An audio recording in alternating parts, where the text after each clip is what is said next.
오늘 거룩한 주님의 날 이렇게 믿음으로 주님 앞에 나와 예배하고 하나님의 귀한 음성 듣는 여러분들에게 하나님의 크신 은혜와 축복이 임하길 간절히 축원합니다.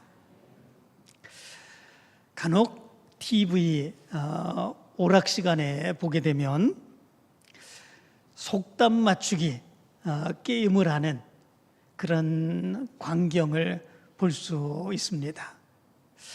그 게임은 한 사람이 이만한 표에다가 속담을 기록하고 이렇게 적어놓고 그 다음에 그 아래로다가 여러 명이 서 있죠. 한 명만 이 표 써 있는 그 표를 보게 되고 그리고 나머지는 전부 뒤로 돌아서게 됩니다. 그 속담을 본 그 사람은 그 속담을 가지고 자기의 몸으로 그 속담이 무슨 속담인지를 표현하는 거죠. 그리고 그 속담을 다 보고 난 뒤에 똑똑 뒤에 있는 사람을 두들겨서 앞을 보게 하고 그 사람에게 온갖 몸짓으로 그 속담이 무엇인지를 표현해 주게 되죠. 그리고 그 뒤로 맨 끝까지 그렇게 표현을 해 나갑니다. 그럼 표현을 해 나가는 가운데에 맨 처음에 표현했던 그 사람의 표현이 두 번째에서는, 세 번째에서는, 그리고 마지막에는 완전히 달라지게 되는 그런 모습들이 보게 되죠. 그것이 그 게임을 보게 되는 묘미가 아닌가 그런 생각을 해보게 됩니다. 그리고 맨 마지막에 그 사람이 그 속담이 무엇인지를 맞히게 되는 그런 모습들이 있는 건데 그 속담을 맞히는 사람들이 별로 없죠. 무엇 때문에 그렇습니까? 맨 처음에 속담을 보고 그의 몸짓으로 표현했던 그 표현이 두 번째에서는, 세 번째에서는, 네 번째에서는 자꾸 변해지는 그런 모습들이 있기 때문에 그렇습니다.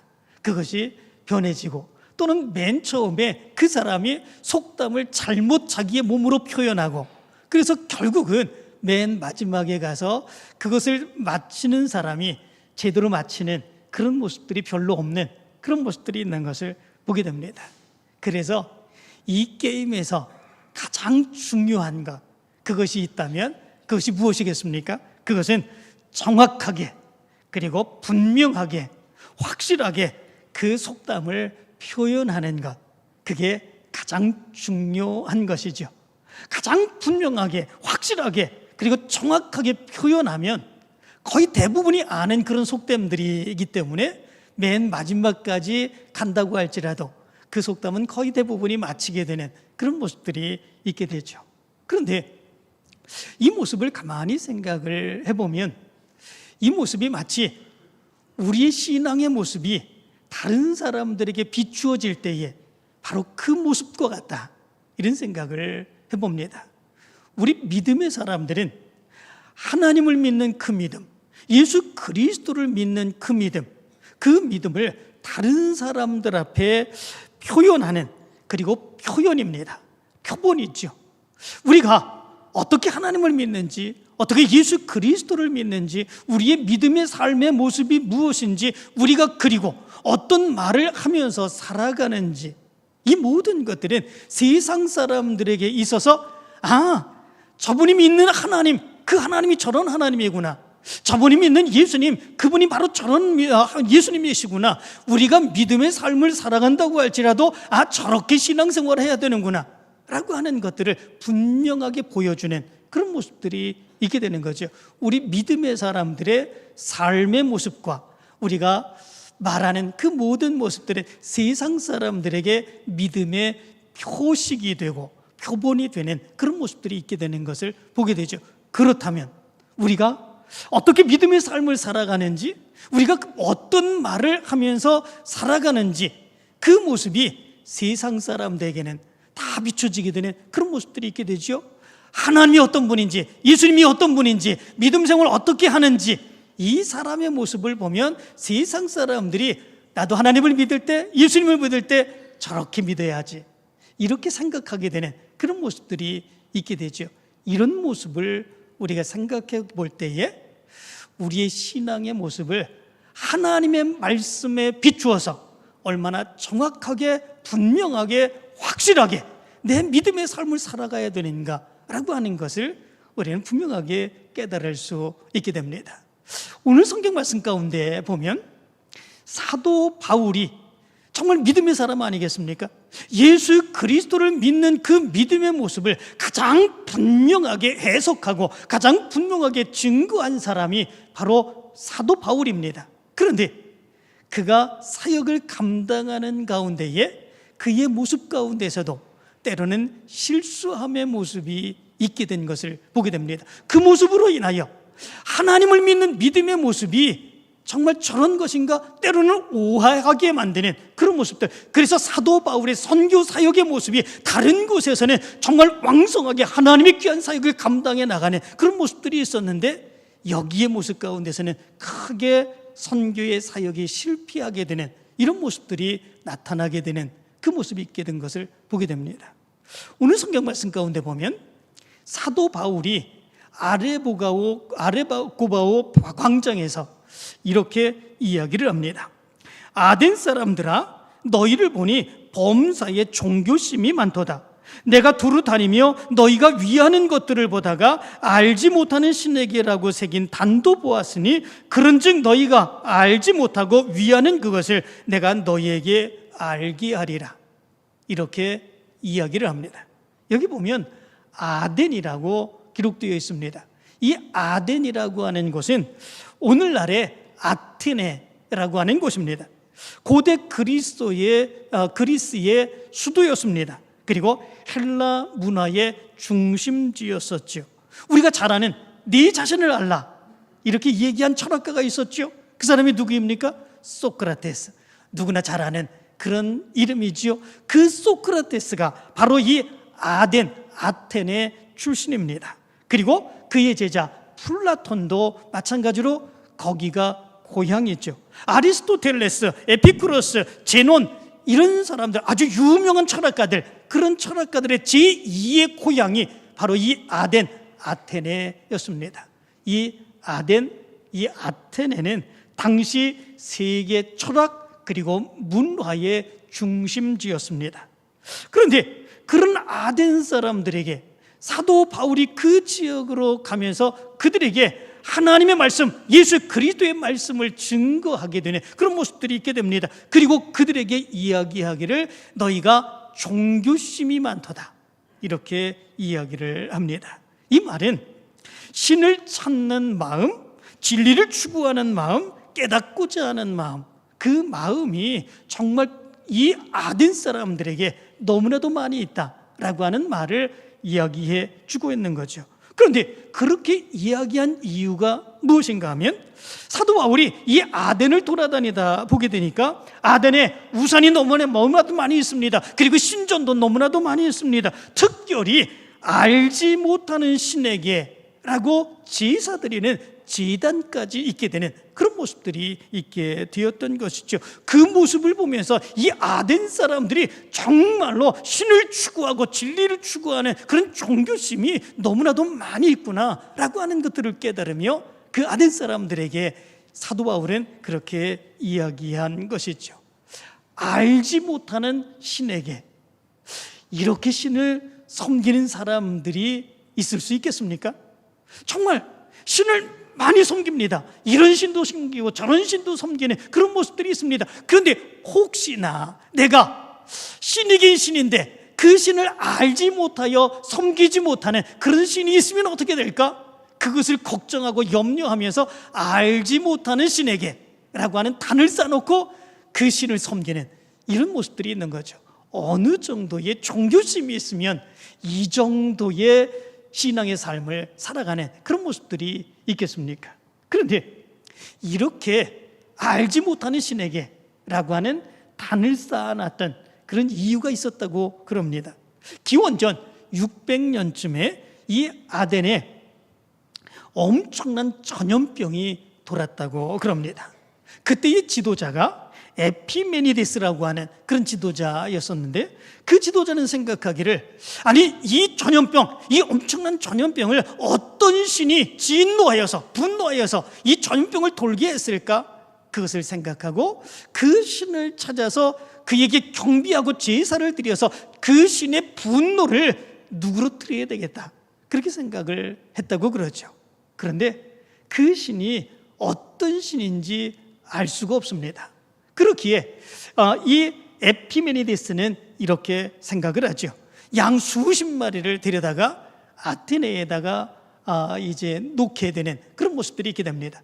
그 양들이 그 신전이 많은 그 아테네 아덴을 돌아다니다가 어느 신전 앞에서 들어 누워 있으면 이 신이 바로 분노한, 진노한 그런 신이구나, 그리고 그 분노한 신에게 제사를 드리기를 원했던 거죠. 그런데 그의 생각은 철저하게 잘못된 그런 모습들이 있었다고 그럽니다. 왜냐하면 그 양들이 아테네에서 돌아다니다가 신전 앞에서 들어 누우면 이 신이다, 이렇게 생각할 수 있게 되는데, 아테네 도시를 돌아다니다가 아테네 도시를 벗어난 들판에 가서 그들이 들어눕게 되는 그런 모습들이 있게 되었다는 거죠.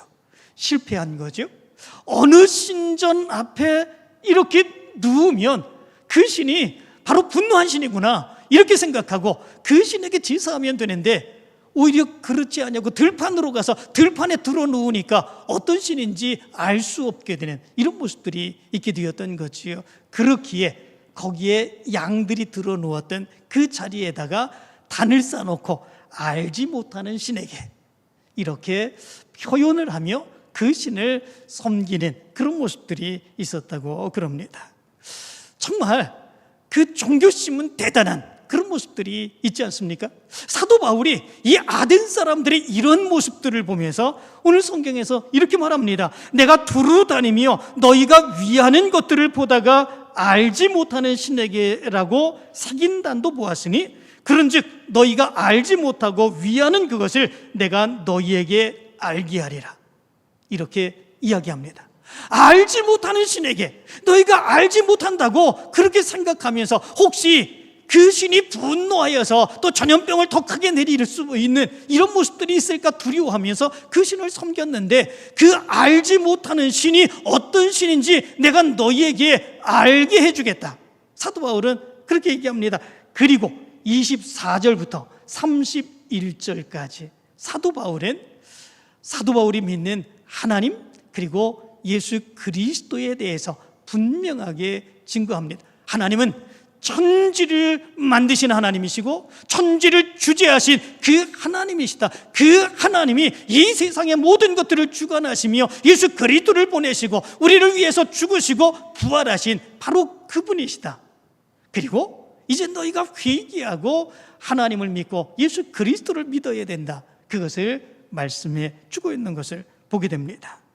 그리고 이 사도 바울은 이렇게 이야기를 합니다. 여기에서 결정적인 그런 실수의 모습이 바로 사도 바울의 모습에서 나타나게 되는 그런 모습들이 있게 됩니다. 그 실수가 무엇이겠습니까? 정말 예수 그리스도에 대해서, 신앙에 대해서, 하나님을 믿는 그 믿음에 대해서 가장 정확하고 가장 분명하게 신앙의 삶을 살았던 사도 바울도 여기에서 결정적인 실수를 하게 됩니다. 23절 다시 보면 이렇게 말합니다. 내가 두루 다니며 너희가 위하는 것들을 보다가 알지 못하는 신에게라고 새긴 단도 보았으니 그런즉 너희가 알지 못하고 위하는 그것을 내가 너희에게 알게 하리라. 너희가 알지 못하고 위하는 그것을 내가 너희에게 알게 하리라. 이 아덴의 사람들이 아무리 그 신이 어떤 신인지 알기를 원했는데 알지 못합니다. 그래서 결국은 알지 못하는 신에게 라고 단을 만들어 놓고 그 신을 숭배하게 되는 그런 모습들이 있었는데, 내가 그 알지 못하는 신이 어떤 신인지 너에게 분명하게 알게 해주겠다. 그리고 사도 바울은 자기가 믿는 하나님, 자기가 믿는 예수님에 대해서 정확하고 분명하게 그들에게 말씀을 전하는 그런 모습들이 있게 된 거죠. 그런데 그것이 결정적인 실수였다라고 하는 거죠. 무엇 때문에 그렇습니까? 알지 못하는 그런 신, 그것을 알게 해주겠다라고 얘기했다면, 그러면 그들이 이미 섬기고 있었던 다른 많은 우상들, 그런 신들은 어떤 거겠습니까? 그건 그들이 섬기는 바른 신이라고 하는 것을 인정하고 있는 그런 모습들이 되는 거 아니겠습니까? 너희들이 섬기는 그런 신들이 많이 있는데 그 중에 알지 못하는 신이 바로 이 신이다. 내가 믿는 하나님, 내가 믿는 예수님이다 라고 하는 것들을 이야기하게 되는 그런 모습들이 있게 되는 거죠. 그 모습은 다른 신들도 함께 인정하게 되는 그 모습을 낳게 되었다라고 하는 거죠. 그것이 뭐가 중요한가? 사도 바울이 하나님을 증거하고 예수 그리스도를 증거한 그 모습이 더 중요하지. 사도 바울은 분명하게 자기가 믿는 하나님, 자기가 믿는 예수님에 대해서 분명하게 증거했는데 그렇다면 그것이 옳은 것이 아닌가? 이렇게 생각할 수도 있죠. 그러나 그것은 굉장한 실수의 모습인 것, 우리는 분명하게 생각할 수 있어야 됩니다. 왜냐하면 그 모습은 내가 믿는 그 하나님이 살아계신 하나님, 그리고 다른 신은 없는 온전한 살아계시고 전능하신 그 하나님이라고 하는 그 주장이 아니라 여러 신들 가운데에 너희들이 알지 못하고 섬겼던 바로 그 신이다 라고 하는 것들을 이야기해 주고 있는 것이기 때문에 그렇습니다. 그것을 인정하는 것처럼 보이기 때문에 그렇습니다. 사도 바울은 그런 의도로 이야기한 것이 결코 아닙니다. 그런데 바로 그런 모습 가운데에 사도 바울이 이야기했기에 바로 이렇게 오해의 여지가 있고 자기 나름대로 자기 신들을 받아들이게 되고 사도 바울이 전하는 신을 받아들이게 되는 이런 모습들이 나타나게 된 것이다 라고 하는 것입니다. 우리의 성경 번역본 가운데 공동번역이라고 하는 성경이 있습니다. 이 공동번역은 카톨릭과 이 개신교가 같이 하나가 되어서 번역했다. 그래서 공동번역입니다. 그런데 이 성경을 번역하는 과정 가운데서 카톨릭은 하나님의 이름을 번역할 때 하느님 이렇게 번역하자고 요구를 했고, 개신교 측에서는 하나님이라고 번역하자고 요구를 했습니다. 이 모습 때문에 서로 싸우고 다툼으로 인하여 굉장히 오랜 기간 이런 다툼이 지속되는 그런 모습들이 있게 되었죠. 그러는 과정 속에 어떤 개신교의 신학자가 이런 이야기를 했다고 그러죠. 하느님이라고 써놓고 하나님으로 이해하면 되지 않느냐? 하느님이건 하나님이건 상관이 없지 아니하겠느냐?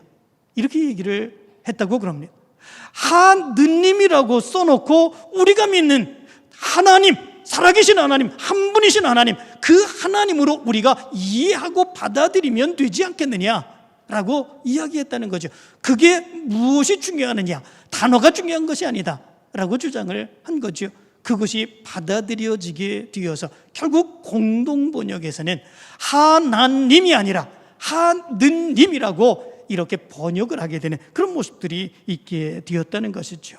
그런데 거기에는 문제가 있게 됩니다. 그 문제는 뭐냐면 하느님이라고 하는 그 단어 속에는 우리가 믿는 하나님도 계실 뿐만 아니라 하나님을 믿지 아니하는 우상을 숭배하는 그런 사람들이 믿는 해신, 달신, 별신, 세상의 많은 우상의 신들, 그런 것까지도 다 포함되는 개념이기 때문에 그렇습니다. 그렇기에 사실은 거기에서 타협을 하지 않아야 되는 것이죠. 하나님은 살아계신 하나님, 전능하신 하나님, 그 하나님밖에 없습니다. 다른 모든 신들은 우상일 뿐입니다. 사람이 만들어낸 신일 뿐이죠. 그렇기 때문에 우리가 그 하나님에 대한 단어, 그것은 하나님이라고 분명하게 말하고 표시할 수 있는 그런 모습들이 있어야 되는 거죠. 그런데 그것을 타협하고 하느님이라고 표현했습니다. 그 결과가 어떻게 나타났겠습니까? 결국 애국가를 부를 때에도 하나님이 아닌 하느님이라고 부르게 되는 그런 모습들이 있게 됐죠. 동해물과 백두산이 마르고 닳도록 하느님이 보호하사 우리나라 만세, 그렇게 부르게 되었습니다. 모든 우리나라 사람들이 다 거부감이 없이 하느님이 보호하사 우리나라 만세, 그렇게 노래를 부르게 되는, 애국가를 부르게 되는 그런 모습들이 있게 되었지만, 그것을 생각하는 그런 사람들에 따라서 완전하게 다른 그런 모습들이 나타나게 된 것을 보게 됩니다. 아닉테가 그 애국가를 작곡할 때는 하나님이었습니다. 하나님이 보호하사 우리나라 만세. 그런데 그것에 노래를 부를 때는 하느님이 보호하사 바꿔지게 되었죠. 그리고 많은 사람들이 자기네들이 믿는 그 하느님이 그들을 보호해주고 이 나라를 보호해준다, 그렇게 생각을 하게 되었습니다. 우리 예수 그리스도를 믿고 하나님을 믿는 그런 사람들만 하느님이라고 부르면서 그 하느님이 우리가 믿는 하나님이라, 이렇게 믿고 바라보게 되는 이런 모습들이 있게 되었던 거죠. 정말 엄청난 결과의 차이가 여기에 나오고 있는 것을 보게 됩니다. 이런 모습들은 아무것도 아니지만 정말 우리가 믿는 하나님을 정확하고 분명하게 표시하며 그리고 전할 수 있는 그 모습이 있어야 된다고 하는 사실을 이야기해 주고 있는 것을 보게 됩니다. 사도 바울의 이야기가 바로 이런 모습인 것을 보게 됩니다. 사도 바울도 하나님을 하느님으로 공동번역 성경에서 번역한 것처럼 알지 못하는 신이 하나님이다, 그렇게 얘기를 했지만 그 나머지 많은 신들을 결국은 인정하는 꼴이 되는 이런 모습들이 나타나게 되었던 것이죠. 그 결과로 나타나게 된 것, 그것이 무엇입니까? 32절과 33절의 말씀 가운데 보면 이렇게 말합니다. 그들이 죽은 자의 부활을 듣고 어떤 사람은 조롱도 하고 어떤 사람은 이 일에 대하여 네 말을 다시 듣겠다 하니 이에 바울이 그들 가운데서 떠나매, 이렇게 말씀해 주고 있습니다. 결국은 사도 바울은 그들로 인하여 조롱을 받게 됩니다. 비난을 받게 되는 그런 모습들이 있게 됩니다. 결국은 이 아덴에서 사도 바울은 다른 곳에서 선교 사역을 감당해 나갈 때에 엄청난 하나님의 놀라운 역사가 일어나게 되었습니다. 그러나 이 아덴에서 복음의 증거의 역사를 행할 때에는 철저하게 실패하고 불과 몇 명만 예수 그리스도에 대해서 알기를 원한다고 하고 사도 바울과 함께하기를 원하는 그런 모습만 있을 뿐 철저하게 선교의 실패를 행하게 되는 이런 모습들이 있게 됩니다. 그 이후로 사도 바울은 아덴을 떠나 고린도로 가게 됩니다. 거기에서는 아덴에서의 선교의 실패를 본받아서 이제는 그렇게 설교하지 않습니다. 분명하게 하나님을 증거하고 예수 그리스도를 증거하고 성령의 역사를 증거함으로 인하여 저들로 인하여 하나님의 놀라운 역사를 이루고 그렇게 부패하고 타락했던 고린도에서 큰 교회를 세우게 되는 이런 엄청난 역사가 일어나게 되었던 것을 보게 됩니다. 우리 믿음의 사람들의 믿음의 모습들을 어떻게 해야 되는가라고 하는 것을 여기서 분명하게 알 수 있게 됩니다. 어정쩡하게 우리가 우리를 이야기하고 우리의 신앙을 이야기하고 우리의 신앙의 모습이 잘못된 모습으로 나가게 되는 그런 모습들이 있게 되면 세상 사람들은 우리의 모습을 보면서 하나님이 저런 하나님이신가 보다, 예수님이 저런 하나님 예수님이신가 보다, 그리고 저들이 신앙생활하는 게 저렇게 행하는가 보다, 그렇게 자기들 나름대로 판단을 하게 되는 이런 모습들이 나타나게 됩니다. 결국은 우리 믿음의 사람들은 세상을 변혁시키지 못하고 구원하지 못하게 되는 이런 모습들이 나타나게 되는 것이죠. 지난 9월 5일부터 16일까지 우리 하늘씨앗 선교팀에서 카자흐스탄에 선교를 가게 되었습니다. 6명의 믿음의 단기 선교자들이 이 카자흐스탄에 가서 선교 사역을 감당했습니다. 정말 내가 믿는 하나님, 내가 믿는 예수님, 정말 힘들고 어렵지만 그럼에도 불구하고 결단하여 그 지역에 가서 예수 그리스도의 사랑을 증거하고 하나님만이 살아계신 하나님, 예수님만이 우리를 구원하시는 주님이라고 하는 것을 저들에게 분명하게 보여주게 되었습니다. 그 믿음의 결과들이 나타나게 될 줄로 믿습니다. 그 믿음의 결과들이 씨앗이 심겨지게 되고 그리고 열매가 맺게 되고 그리고 결실이 맺어지게 되어서 복음의 조석을 다지게 되는 귀한 역사가 나타나게 된 줄로 믿습니다. 이제 카자흐스탄에서 어떤 사역을 감당했는지 이 시간에 영상으로 한번 보도록 그렇게 하겠습니다. 한번 보여주시기를 바랍니다.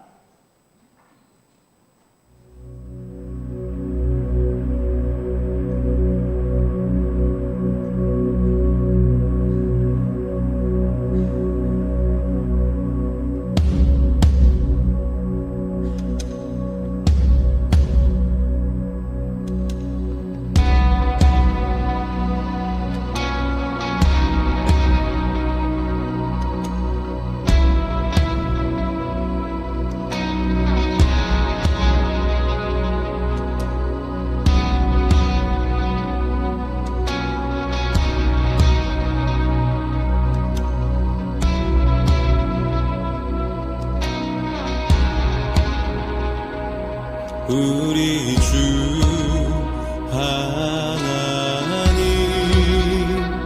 큰 영광과 존귀를 받기에 합당하신 지금 여기 계신 하나님 온 천지 만물을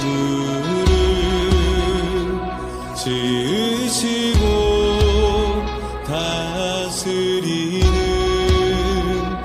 큰 권능과 능력으로 주의 말씀 이루시리.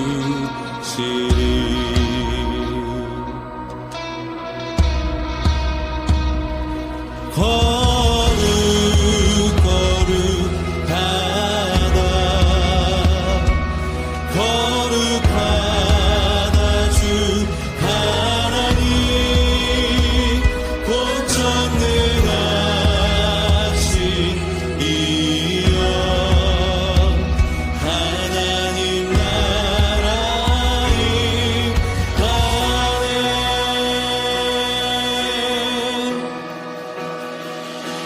주 임재 하실 때 모든 만물 경배하리. 어둠 권세 물러가네.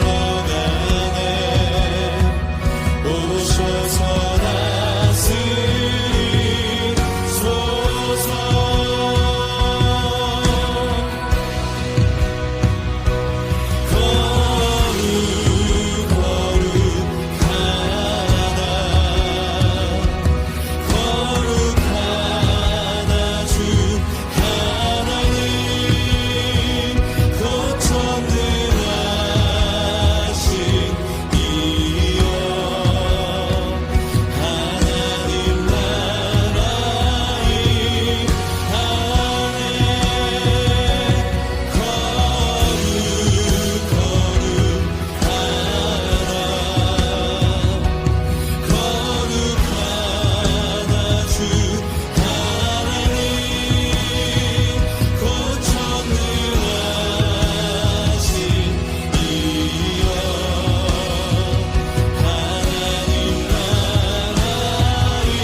잘 보셨지요? 비록 6명밖에 되지 않은 우리 믿음의 일꾼들이지만 정말 그들의 모든 사비를 털어서 또 우리 성도들의 함께 도움의 모습이 있긴 했지만 그러나 그럼에도 불구하고 전적으로 하나님을 예수 그리스도를 증거하기를 열망하는 그 믿음 가운데 이렇게 귀한 사역을 감당했습니다. 사도 바울도 때로는 그 사역의 모습에서 이런 실수의 모습이 나타나 실패하는 그런 모습들도 나타났습니다. 그러나 그럼에도 불구하고 내가 믿는 하나님, 내가 믿는 예수 그리스도, 그분만이 우리를 구원해 주실 유일한 분이심을 분명하게 믿으며 확신하며 그 카자흐스탄 그 멀리 가서 힘들고 어려운 이 사역을 감당한 우리 선교팀이 자랑스럽습니다. 그리고 우리 성도들이 함께 기도하며 협력하는 이 모습이 자랑스럽습니다. 이제 열매 맺게 될 줄로 믿습니다. 결실을 얻게 될 줄로 믿습니다. 하나님의 놀라운 능력의 역사가 나타나게 될 줄로 믿습니다. 이를 위해서 더 협력하고 믿음으로 정진하는 우리 선교팀과 우리 교회가 되기를 간절히 축원합니다.